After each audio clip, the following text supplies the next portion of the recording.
Hello everyone, in today's podcast we're going to be talking about movies and there's going to be a lot of spoilers. So this is your warning now, spoiler alert. Hello everyone, this is Pocky Boy over here and I'm with Legendpool, cosplay extraordinaire. and today we are going to play Do You Know Your 90s Cinema?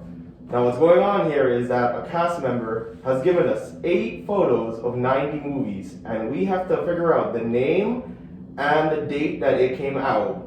We have 1 minute to do that for each picture. Stay tuned. Alright, you ready to begin? Oh, okay, yeah, I'm ready. Damn, the time has never been on my side here, but okay, I'll give it a go. Alright, first picture is out now. Okay, let's take a look at this.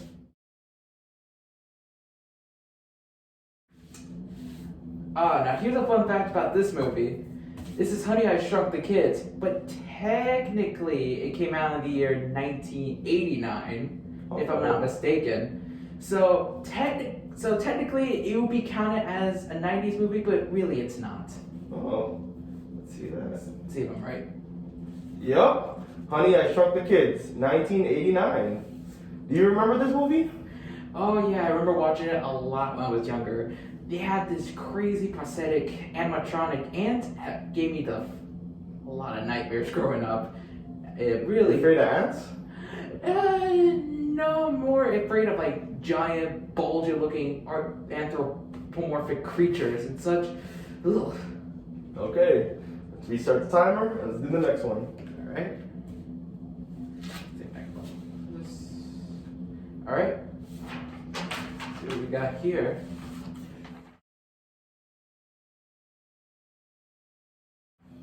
Oh man. The Battlestar Galactica? I want to say so, but I'm pretty sure that movie was supposed to be treated as a parody of sci-fi films. Like a ghetto Battlestar Galactica? Something like that. I do remember the whole plot of the movie. All those people there are actors in a superhero show, but then a bunch of aliens actually think that they're real intergalactic superheroes, so they actually have to go off and save the world. But yet they have no idea what the hell they're doing, because they're actors. Do you know what year it came out? I want to say 93, maybe? Oh. Maybe. I don't know. I don't know. What about you? Do you know? Star Trek? Star Trek? Nah. It's not cheap looking enough. Damn, I got violate Star Trek for. Hey, I'm a Star Wars fan. Oh, and that's the end of our time. Let's see what it was. Oh, Galaxy Quest, 1999. 99, man, turn of the century. Damn it, you know I was born in 1999. Oh wow, you're a young one. It's a really weird time. We don't know if we're millennials or what the heck we are. Well, all right, so let's go on to the next one. all right, ready? Yeah. Do you know this?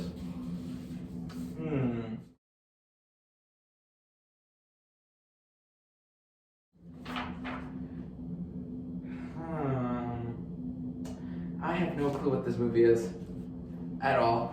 It looks familiar. It does look a little familiar. I don't know. I mean, I watched a lot of 90s movies back in the day, but they're mostly like action adventure or sci-fi, but I don't know if that's from like a 90s drama movie. This doesn't. It looks like a kid movie because it's a kid. I mean, you would think.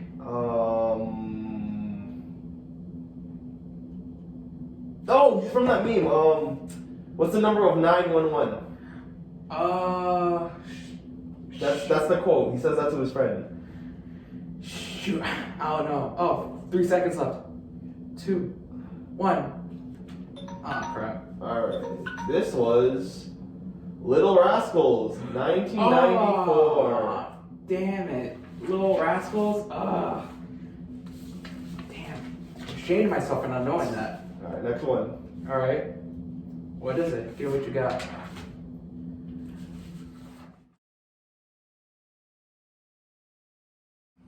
Okay, so Alright, this looks like a Muppets movie, but they're babies. I want to say Muppets babies, but the thing is, that used to be a TV show that was made in the 80s. I'm not really sure if it was a part of another, like a small segment from a bigger Muppets movie. I'll tell you, I get confused with every new Muppet movie that comes out. Yeah, definitely. I feel like it's Baby Muppets or something like that. That has to be the title. Baby Muppets are definitely in the title here. I don't know. What do you final guess? 84. Alright. Honestly, though, I know it's a 90s thing, but I know it's. Oh, The Muppets Take Manhattan, 1984. Ah, yes, I was right on the year, but just not on the title. Okay. Alright. At least I get partial credit for that. Yeah. Ready for the next one? Yeah, you go. Ooh.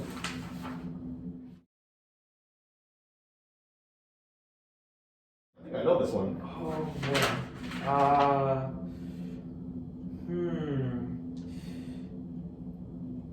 don't know, is this supposed to be Field of Dreams? I'm not really No, it's some Angels. I know it's Angels. Something Angels. I really watch a lot of baseball movies. Is this the one where, like, I think he's getting adopted and an angel actually helps him play baseball or know which player is going to get hit? And him and his friend are trying to get adopted, and I know he adopts him at the end. I just can't remember the name. I saw this movie. Oh, damn. I don't know. I mean, I don't know. I know this sounds a little cliche, but Angel Pitch or It's something Angels. I want to give a guess and say maybe it was a 95 movie. Oh man. It is Angels in the Outfield, 1994. Oh my god. Damn, we are not that good at this. We're not. I really need to brush up on my 90s. Ready for the next one? Alright.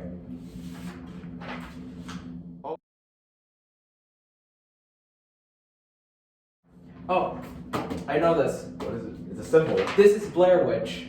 Oh, This Blair Witch Project. Yeah. What year was this made? Year. Just gotta think. What was around that? Shoot. 97. I'm going with 97. 97. Oh, What do you think? I say 97 too, or 90, maybe 96. All right. Yeah, I know it's Blair Witch.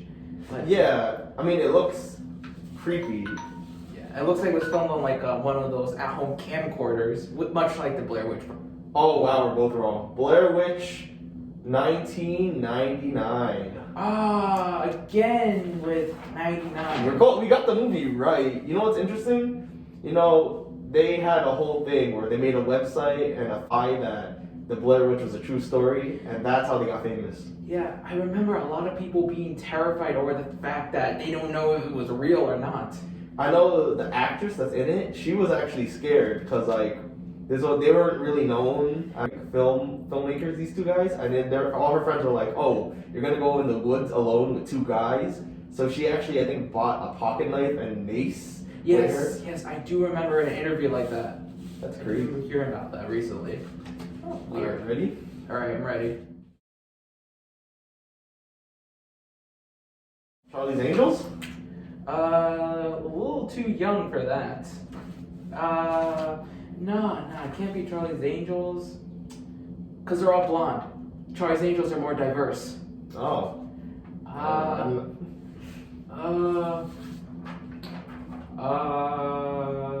Is this the one where like she's crazy and she controls stuff with her mind and kills everyone? No, that's Carrie, and that's a 70s movie. Oh, that's not Carrie? That was with John Travolta. That's why he was in his prime with Grease. I believe. I don't know. It looks like a horror. I'm just saying that because these women look weird. Or maybe it's a drama. Maybe it's one of those chick flicks. Maybe. Maybe it's like some kind of like romance movie, or maybe it's a thriller. I don't know. I I don't know what that movie is. Damn. I'm going blank. They really gave us hard ones today. The Virgin Suicides, 1999. Have you ever heard of that movie? The Virgin Suicides. No, but funny thing is, maybe that's based on. Sounds like one of those movies that's based off a true story. Sacrifice. It's like a cult movie, maybe?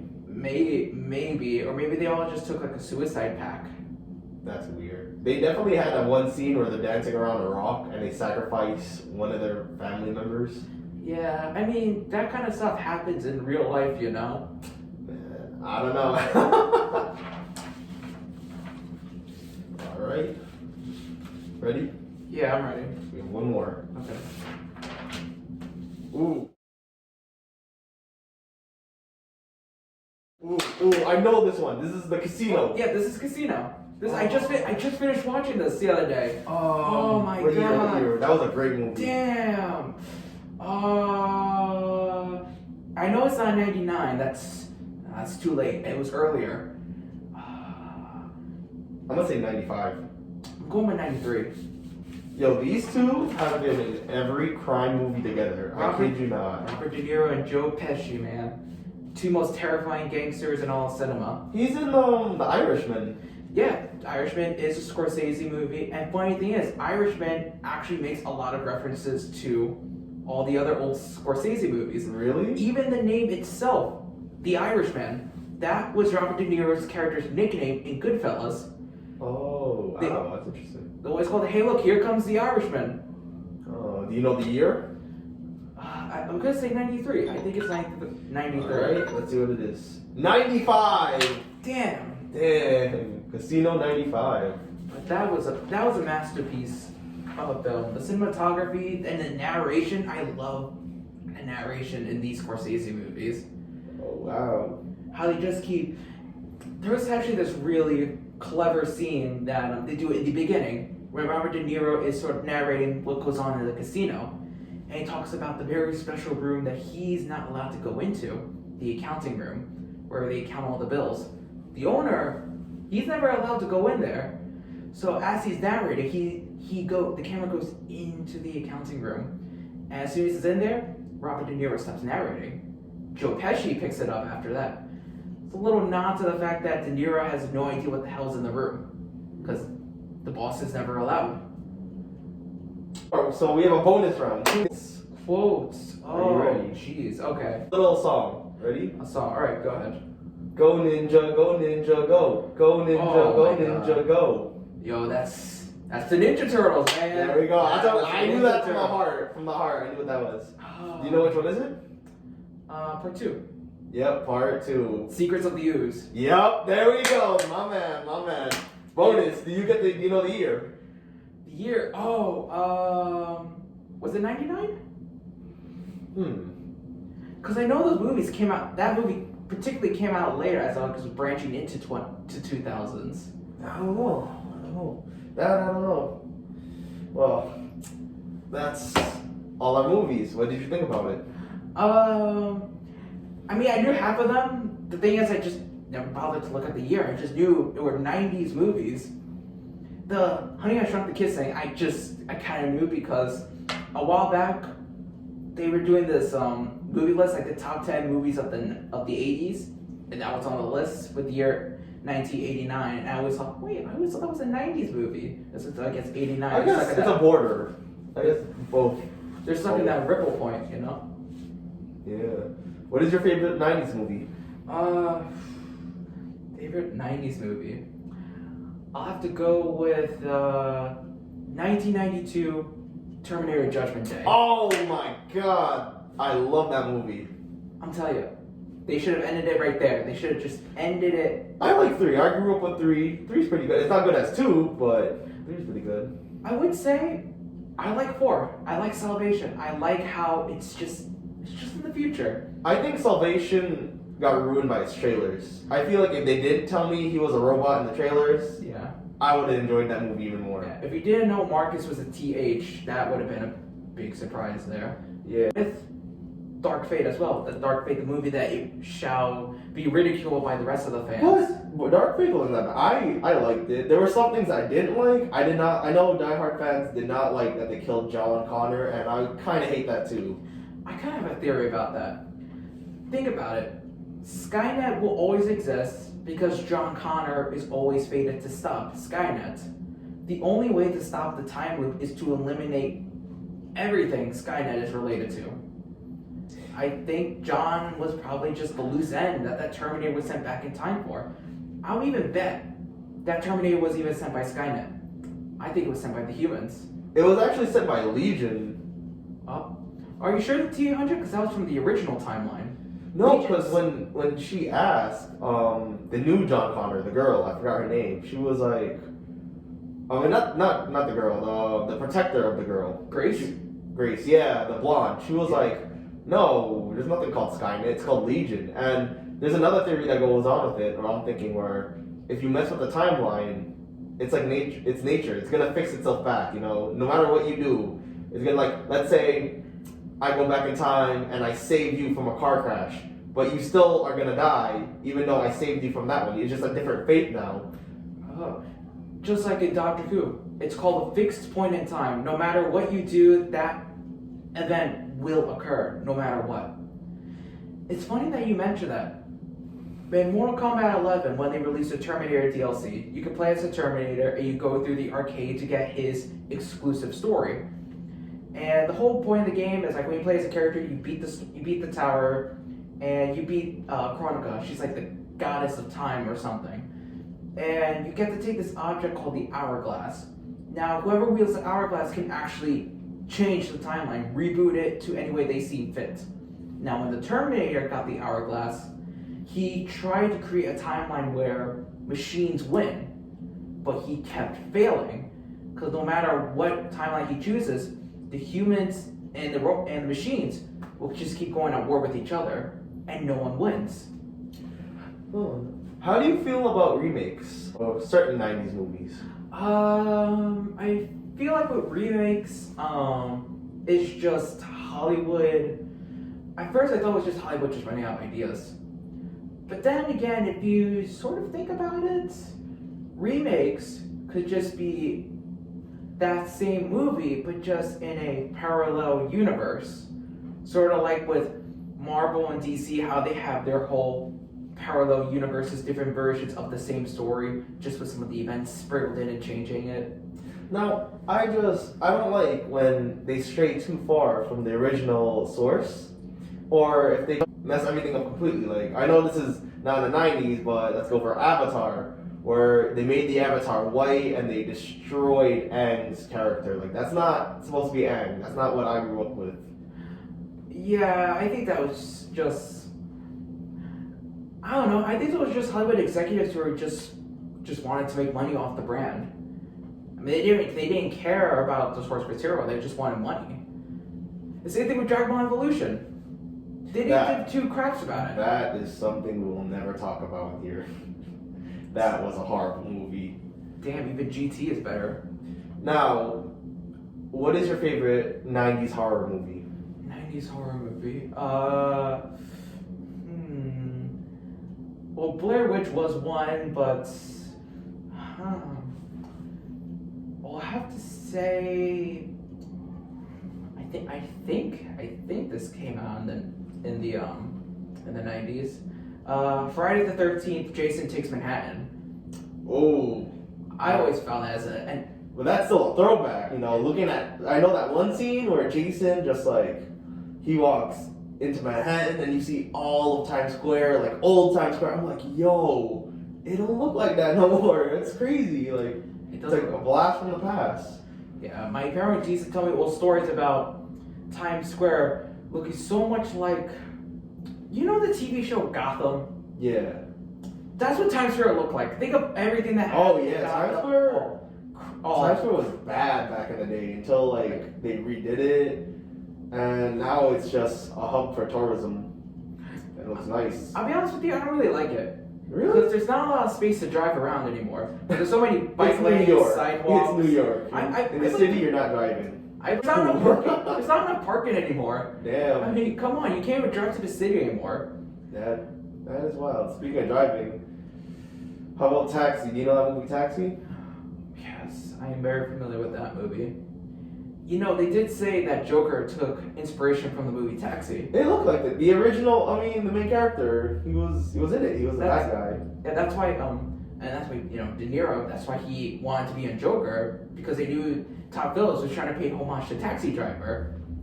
So that's why he was obliged to the idea. Do you think, with all these comic movies that are out right now, you know, like Marvel's universe, the DC Justice League, do you think that would have worked in the 90s if they made movies like that back then? Well, okay, well, first, Marvel represents. Look, Marvel. Now, I would say you probably could have had a chance with at least maybe I mean, we had earlier, you had that Incredible Hulk TV show. You know, it was in the 90s, it was still way back when. And that was successful, that was huge. I think maybe they could have gone away with it, but I think it wouldn't have been like the way people wanted it. Like, I mean, nowadays we have good CGI and big budgets. I'm not talking about the effects, I'm talking about storytelling. That's true. Like, the storytelling would have been different. Like superhero movies today, they deal with, like, you know, actual, like, issues and stuff, but it's meshed in with the comics because that's how, you know, accurate most of the comics were back then. But if most 90s movies always follow, like, especially 90s action movies, they always follow the same kind of formula. Someone gets in trouble, hero with a troubled past comes in to stop the trouble and protect the person. That was basically most of the 90s movies, except for, you know, Casino. Casino was something else. That was some good storytelling. You know what's a really good 90s movie? I believe this was in the 90s. Sylvester Stallone's Demolition Man. I never seen that movie. Oh my god. Dude, if you watch the movie, you're not going to be... At first, the movie is supposed to be taking place as like an action movie that's set in a dystopian future. But if you watch the movie, with what's going on now, we are living in that dystopian future. I'm sorry, the whole plot of the movie is that Sylvester Stallone was arrested this one guy, Simon Phoenix, crazy maniac killer, very powerful in the 90s. He was able to arrest him, and the justice system, they had this idea of cryogenically freezing prisoners, like, you know, freezing them in a time capsule to be thawed out later. Now, Stallone's character, he was able to capture Phoenix, but they screwed him over and they froze him. And then he wakes up in the year 2039.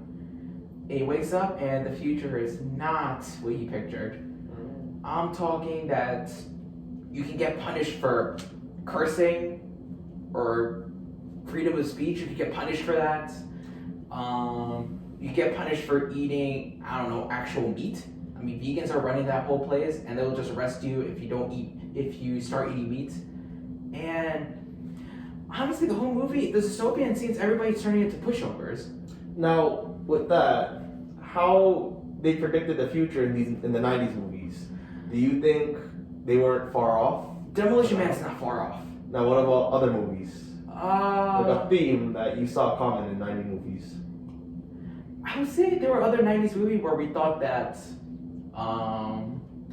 the future would be like everybody wearing leather suits with spikes, everyone wearing bondage gear, and riding out in souped up cars like Mad Max. I think that's what the 90s saw. 90s and even the 80s, or hell, even the 70s thought that was supposed to be our future. Like things, like it was funny how they thought that things were going to get worse in the future, except better. But like if you look at them, I know this is not a 90s movie, but if you look at Back to the Future 2, that's like the only movie that talks about the future being a good thing. Like there's nothing sketchy in the future at all. It's just people living their Hey, normal I'm lives. still waiting for my legit hoverboard, okay? That didn't come out yet. I mean, there's one thing that Back to the Future 2 predicted. They used Google Glasses in that movie. They had VidChat in that movie. VidChat, Skype, that's what we have now. Everyone looked freaking ridiculous in the future. And I guess it's kind of accurate now. I mean, a lot of people are making a lot of weird fashion choices. I mean, I know there's this one site that's selling like an IKEA bag dress for like $1,000. Craziest thing you ever see. I gotta send that to you later. It's crazy. Interesting. All right. Well, this is Pocky Boy, and I'll see you guys next time. Peace out, bro.